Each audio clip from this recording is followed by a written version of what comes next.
que yo no he logrado averiguarlo. Esto porque le acabo de dar un tablazo un golpecito, tampoco fue un tablazo, fue un golpecito a la taza del café. Pero dicen que si se derrama el café, eso es dinero. Lo que yo no he logrado averiguar es para quién es el dinero. Ah, claro, si es para quien trae el café o para quien se lo está tomando. O para el que fabricó la taza. O para los dos. O para los dos, para el fabricante de la taza. Para el fabricante de la taza. Germán, ¿cuánto tiempo sin verte? Sí, algunos ¿Cuánto meses. ¿Cuánto tiempo sin vernos? Algunos meses. Lo que pasa es que tú estás en tienda. Sí, Te quedó muy linda la de zapatos de niño. Gracias. Sí, estoy trabajando en proyectos de retail. Ya tengo varios meses en eso ahí y estamos tratando de enfocarnos, para ver si este año sigue con el buen pie que comenzó, porque realmente ha sido un buen año en su proceso de ir avanzando, pero creo que puede mejorar. Y hay mucha gente dedicada al retail. Al retail. No es una especialidad muy común en el país. Por lo general siempre lo hacían personas dedicadas a la arquitectura o al diseño, desde la perspectiva de diseño como tal. Pero es una carrera que implica otras cosas. Uno se involucra con la parte administrativa, con la parte de gestión de producto, con la parte de posicionamiento de marca. Entonces hay una serie de cosas que se aunan en el concepto de retail, que no necesariamente lo hace solamente un título de arquitecto o de diseñador. Entonces, es una especialidad. Es una especialidad. Es una especialidad. ¿Y tú tienes aval de esa especialidad? Claro, tengo aval, certificaciones, mis títulos digitales impresos, y no precisamente fue en Cambridge, por si acaso. No. Señor, ustedes saben que a mí se me perdió mi título. Sí. El mismo día que lo busqué, el de Salamanca lo estoy solicitando otra vez, se me extravió el mismo día que lo busqué. Bueno, es más un dinero lo que cuesta. Sí, bueno. O sea, ¿cómo te puedo explicar? Pero y además, mira, en esa parte que tú dices del diseño, las tiendas que más le dan importancia a esto son las internacionales, y todo eso viene enlatado. Sí, ya. Exacto, son franquicias internacionales, o sea, que ya que tú simplemente vas a ejecutar lo que se preconcibe todo lo que es la identidad de retail o cómo se va a comportar el punto de venta, y cómo la marca va a trascender en sus diferentes aplicaciones a nivel de redes sociales, a nivel gráfico, a nivel de marketing. Entonces es como un trabajo conjunto de proyección. Pero eso no es lo mismo que la decoración de los no es lo mismo. De las vitrinas. No, eso se llama escaparatismo. Que es un sector dentro del retail. Ok. Uno tiene que saber, tiene que preguntar para saber. A mí lo que más me gustó del trabajo de Germán en ese sentido es como la funcionalidad de los espacios. Eso es lo que más me gusta. ¿Cómo tú? Pero para poder hacer eso tiene que ser, no es solamente que responda a un diseño internacional o lo que tenga la marca, sino también a la identidad, claro, a la personalidad del espacio. Del espacio, y de la marca. Y del público objetivo que se persigue. Okay. Porque uno hace un estudio de target para poder entender cómo consume el público que va a ese tipo de negocios, o cuál es el público que uno quiere captar a nivel de público aspiracional también, no solamente el fitness. Yo te voy a hacer una pregunta, y no ha sido una inquietud solamente mía.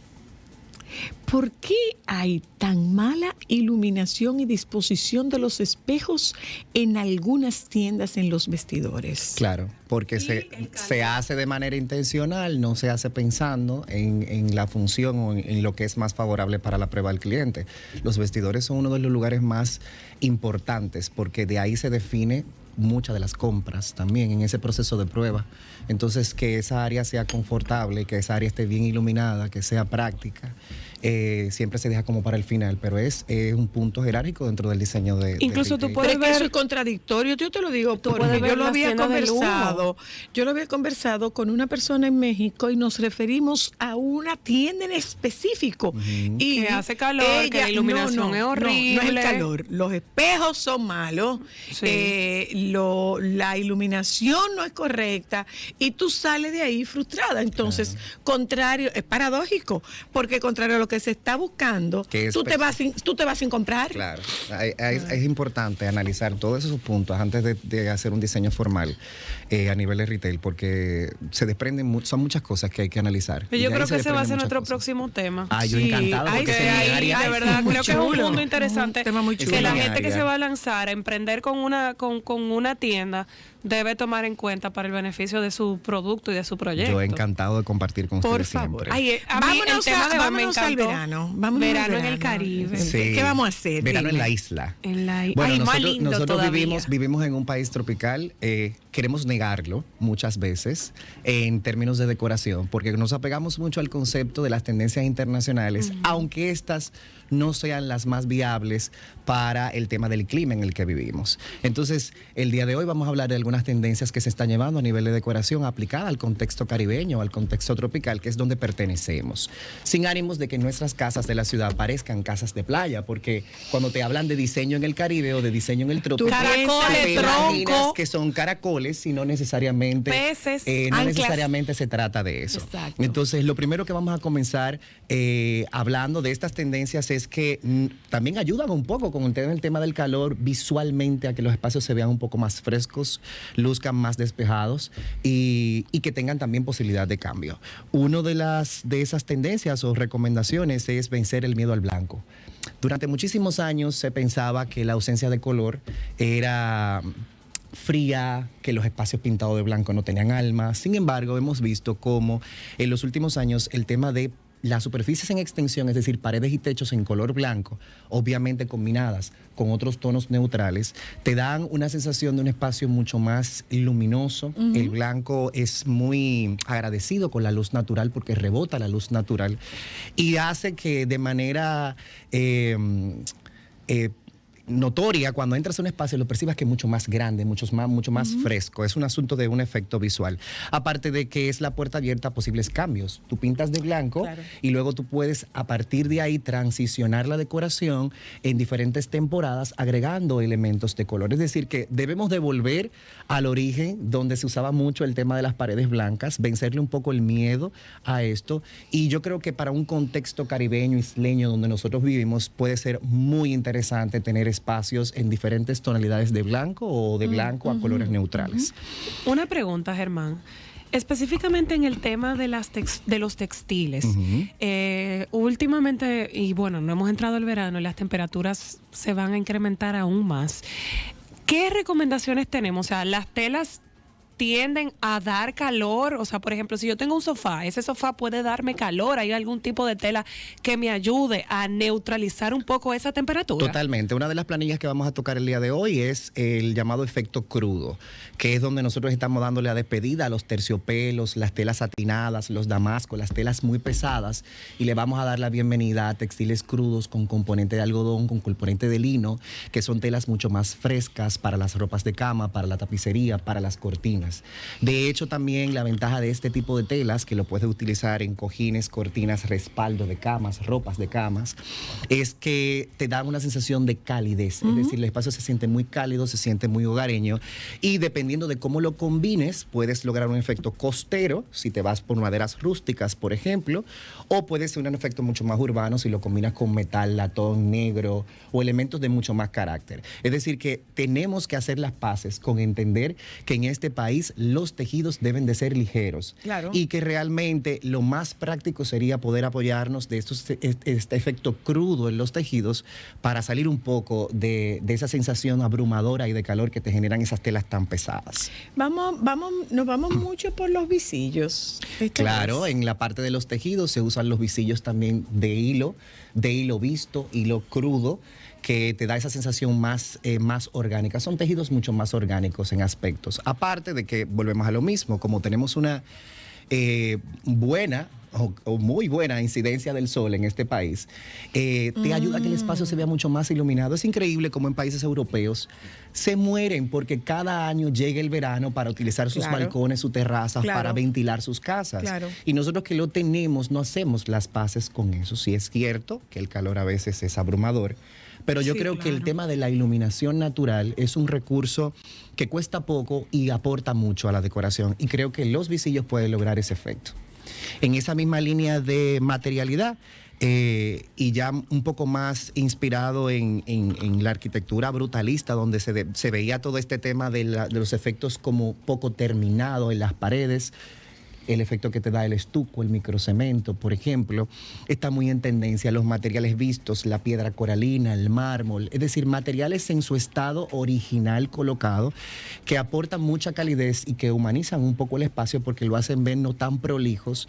Es algo que está muy en tendencia y que perfectamente puede ser aplicado, y no solamente a casas coloniales, sino que tú puedes, dependiendo de cómo tú pigmentas el estuco o el microcemento, lograr dar más profundidad visual y hacer que los espacios se vean más acogedores, más tradicionales. Es decir, que los espacios más acogedores, más tradicionales de las casas de las abuelas, donde van los niños pequeños, ¿qué hacemos con ellos? Claro, bueno, ahí yo creo que encomendarte a Cristo. Creo que una opción es, si van a aclarar paredes, porque sabemos que hay niños, entonces es oscurecer o tratar de tener colores neutrales en la parte de la tapicería. El tema del estuco y el microcemento es una técnica que también es de bajo mantenimiento. Ahí te iba a preguntar, específicamente en microcemento y estuco, por ejemplo, nosotras que Ustedes tenemos... están hablando de microcemento y estuco, suponiendo que todo quien esté escuchando sabe lo que es microcemento y estuco. Vamos a allanar el término. ¿Qué es microcemento? Dile tú qué es, el estuco es una técnica. ¿Tú sabes lo que es microcemento? El estuco. ¿Tú sabes lo que es estuco? Vamos a Joan allanarlo. sabe. Vamos a allanarlo. El estuco es, ¿Qué vas a saber yo? El estuco es una técnica patinada, es decir, que parece como moteada en las paredes, que en su momento se usaba se puso con muy brillo, de moda. porque era el famoso estuco veneciano, que es ese efecto que te da como medio marmoleado en las paredes. Como se ven las columnas del palacio. Exacto, como glaseadas. ¿Qué pasa? Ya eso ha venido... Ya, tú ves. Eso es estuco. Ya eso se ha matizado un poco, ya no se usa con tanto brillo, se usa de manera más orgánica, que parezca más un cemento poco terminado. Y esta sensación de veteado en las paredes o de moteado en las paredes es lo que nosotros llamamos estuco, se hace a base de yeso. El microcemento es una técnica parecida, pero a base de cemento. Por eso es microcemento. Es una mezcla de cemento más fina, pero que la intención es igual crear un patinado en las paredes con cierta rugosidad que te da un efecto poco terminado, pero que se ve muy interesante a nivel de decoración. Y desde el punto de vista de mantenimiento, ¿qué representan ambas técnicas? Les voy a decir algo. El microcemento es tan práctico que se puede utilizar en baños sin la necesidad de poner cerámicas. Sí. Bueno, y es muy frecuente ahora mismo, por ejemplo, en los restaurantes, uno lo ve mucho en los baños. Si nos vamos a las casas coloniales mexicanas, por ejemplo, y poniendo el ejemplo de México, donde ves esos baños que son patinados, que parecen arcillosos, eso puede ser un efecto logrado a través del microcemento o del estuco. Sí, porque no necesariamente tiene que ser sin color, se le puede agregar. La aplicación de esa técnica es costosa. No es tan cara. Digamos que también puede funcionar como una alternativa para bajar los costos en un desarrollo de un proyecto. Si, por ejemplo, solamente usamos cerámica en la zona húmeda de un baño y decidimos estucar o colocar microcemento en el resto de las áreas, evidentemente el precio puede bajar hasta la mitad del costo original inicial por el tema de revestimientos. O sea que es una buena alternativa. Y es una buena alternativa no solamente por la técnica, sino por el mantenimiento de la técnica. Claro. Por el mantenimiento de la técnica y por lo longevo que puede llegar a ser a largo plazo, precisamente porque no requiere estar en constante mantenimiento. Y justamente eso, ahí te iba a preguntar. Por ejemplo, la señora pregunta, porque ella es abuela de 2, y en el caso de nosotros parece que Mateo va a heredar la creatividad de su tital, y le encanta pintar. Estas superficies son fáciles de limpiar por si uno puede, por ejemplo, tener un accidente con un niño que pinte con un marcador. O sea, es fácil poder prevenir y mantener mi técnica, ¿o no? Sí, es fácil, se puede retocar fácilmente. El tema es que cuando se haga el retoque tiene que corresponder al mismo color, porque obviamente estamos trabajando con un patinado que es hecho de manera muy artesanal, que no necesariamente corresponde a un único color, sino que te va dando diferentes tonos. Entonces, si hay algún accidente, algún resto de pintura que se haya adherido a la superficie, lo correcto sería es que la misma persona que te hizo la técnica utilice el mismo código de color para la pigmentación del estuco y se puede perfectamente dar mantenimiento. Específicamente en esa técnica, ¿el retoque es constante o no? Porque, por ejemplo, hay personas que invierten en pintura porque son más baratas y uno le sugiere, mira, invierte en una pintura de mayor calidad y así tú vas a evitar tener que hacer un retoque anual. Y en vez de hacer un retoque anual, tú puedes hacer un retoque en 5 años, por siempre pintar algo. va a ser la solución más viable y de menor costo, porque no vamos a comparar un galón de pintura y una aplicación de un galón de pintura a una técnica de estuco. Digamos que puede ser un 30% mayor el estuco en nivel de costo, pero te genera una textura visual, que es lo que te dan, por ejemplo, los papel tapiz. Hay personas que prefieren estuco a papel porque el papel sí es un poco más delicado para el tema del mantenimiento. Tienes que quitarlo, si hay humedad tienes que reponerlo. Entonces hay que evaluar cuál es el efecto que se quiere lograr, si se quiere accesorizar las paredes, que se vea decorado más el espacio y cuál es el presupuesto que se tiene para cada fin o cada propósito. De hecho, es interesante como ver cómo papeles tapices vienen con el efecto de estuco y de microcemento. Es decir, que tú también puedes lograrlo a través de un empapelado, el mismo efecto visual sin la necesidad de aplicar la técnica directamente. Perfecto. Otra de las cosas que también ayudan muchísimo a que el espacio se vea mucho más ligero es el tema de maderas claras. Un sí rotundo a las maderas claras. Todo lo contrario de lo que es una tendencia en la República Dominicana, que es esa caoba oscura, muy oscura. Claro. Si usted tiene elementos de madera, que su base original de la madera le permita decapar y aclarar, que es el proceso para pelar la madera y aclararla, obviamente cada tipo de madera corresponde a una tonalidad diferente. De madera original, la caoba va oscureciendo con el tiempo, no te va a dar el tono de una madera clara. Pero si tienes la posibilidad de aclarar o adquirir mobiliario en tonos claros, tono miel, maderas rubias, yo creo que es ideal para el contexto caribeño y pega prácticamente con cualquier paleta de color si tú lo analizas. O sea, tú puedes mezclarlo con negro, con colores pasteles, con blancos, con neutrales y se ve súper bien. Ay, mira qué es una de las tendencias que realmente funciona muy bien y que se ha venido viendo en los últimos días. En la misma línea del tema del color, para las personas que me dicen, bueno, no quiero pintar de blanco porque quiero aporte de color, entonces les recomendamos que sean colores frescos o desaturados. Bajamos la pigmentación en esta temporada, en vez de colores muy vivos, muy brillantes. Aunque estemos en verano, nos vamos por colores más cenizos, colores más pasivos, porque te ayudan, te va muy bien con los neutrales base y te ayudan a hacer también una zapata a otras combinaciones de mayor contraste. Ay, mira qué interesante. Por ejemplo, si tienes un azul desaturado o azul grisáceo combinado con beige, a eso tú le puedes agregar elementos en un azul mucho más intenso o en un color naranja y haces un contraste armónico basado en una paleta más neutra. Eso sería muy interesante. Sí. Y por último, y no menos importante, es el tema de la especial atención al exterior, que lo que comenzamos a hablar ahorita, balcones. Ay. Que siempre me preguntan. Y tan usados aquí por nosotros, claro, para sobre beber todo el en el tema de la urbe como tal, los balcones tienen un valor importante. Entonces, por lo general, los balcones están en conexión directa con el interior. ¿Por qué? Porque tienen vista frontal desde la sala. Quiere decir que si tu balcón está en conexión con tu sala, debe de tener una secuencia decorativa o debe de estar unificado. Entonces, vamos a prestarle atención a los balcones que no requieren, por la naturaleza del espacio, que por lo general no es muy grande, no requiere de mucho. Es un lugar ideal para las plantas, para aquellos que plantas no les sobreviven en el interior. No me miren, porque me están sobreviviendo. No, y por lo general es el lugar ideal para poder colocar plantas. Y la tuya también, o sea, me estoy graduando formalmente de doña, me están sobreviviendo. Ya sí son dos. Me están sobreviviendo. Muy bien. Sí. Entonces vamos a prestar atención a los balcones, que el mobiliario que se utilice en el balcón No hemos tenido bajas. No tienen bajas. No hemos tenido bajas. Bajas vegetales. Que este mobiliario que se utiliza en el balcón sea con características específicas. Lo hablamos una vez de la importancia de las características del mobiliario, que sea, si es metal, si es madera, que sea madera protegida, las los textiles, texturas, las telas y tejidos que sean anti-moho, resistente a por lo menos a la intemperie, porque quizás no te da directamente el agua o el sol, pero sí hay un resol que puede maltratar el textil. Entonces, yo creo que es importantísimo prestarle atención a los balcones en esta ocasión. Y el que no tenga balcón, que tenga vista hacia el exterior, pues entonces también utilizar mobiliario en proximidad a las ventanas. Quizás para una mesa de desayunador o quizás para colocar algún tipo de bar o algo que te pueda funcionar para tener en la noche, cuando las temperaturas bajan un poco, aprovechar las vistas que tienes por las que pagaste también. Sobre todo. Muy bien. Es hermoso. ¿Dice usted, doctora Luna? Comparte con nuestra audiencia. Eso debería ir realmente en el balcón también. Sí, una pajarera para pero sí, definitivamente hay formas de tenerlos. Lo que hay que asegurarse de que en el lugar que se tengan estén a salvo. Exacto. Lo que pasa es que hay personas que lo tienen en áreas, por ejemplo, de servicio o áreas no, lo que pasa es que los días son silvestres. Son silvestres. Sí, ellos estaban en una casa, ellos estaban en un parque y entonces se cortaron algunos árboles y ellos se mudaron para la casa de ella. Ok. Tienen que comprarle comida para que sigan yendo.